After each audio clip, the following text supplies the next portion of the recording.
Dr. David Hawkins, director of the Marriage Recovery Center, written about narcissism and emotional abuse. And this is Narcissistic and Emotional Abuse, 5 pillars needed for change, and all 5 are needed.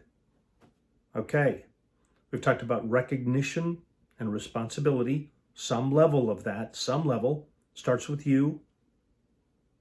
Second, have you done an intervention, and what was the response to that?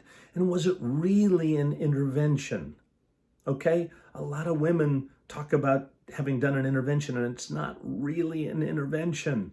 We really need an intervention, a decisive line drawn in the sand, where here's the impact of your behavior on me, on you, our family, and so on. And here is what must happen.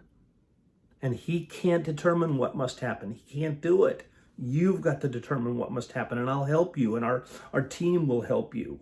All right, the third pillar, treatment. Treatment.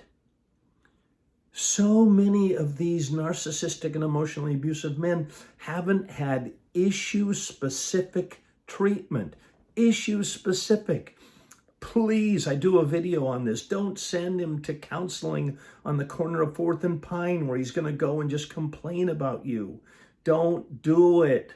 Don't send him to just talk therapy, feel good therapy. Don't. No. It's got to be issue specific.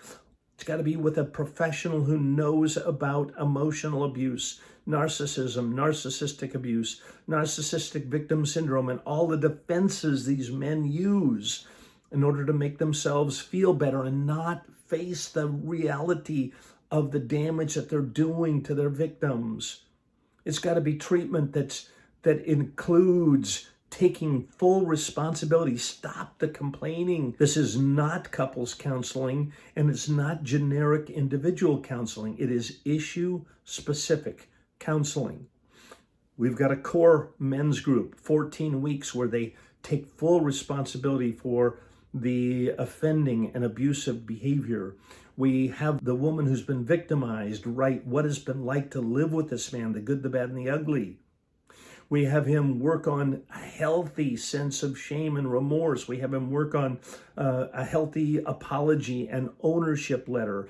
We have him work on how he's going to change his thinking patterns and the soon-to-be famous AFGO that I have men do.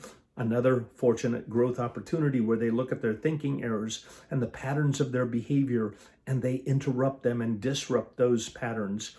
And they progressively get healthier and healthier and healthier. All right. So treatment must be issue-specific, must be done by someone who's trained in the field of emotional abuse, know what they're doing, and then he works this program, and then we determine together, is he really changing? All right. There you go. We got 3 pillars. Recognition and responsibility, intervention, treatment. Next video, we'll talk about accountability, and then maintenance. All right, take care. God bless. Push subscribe. I'll talk to you again soon.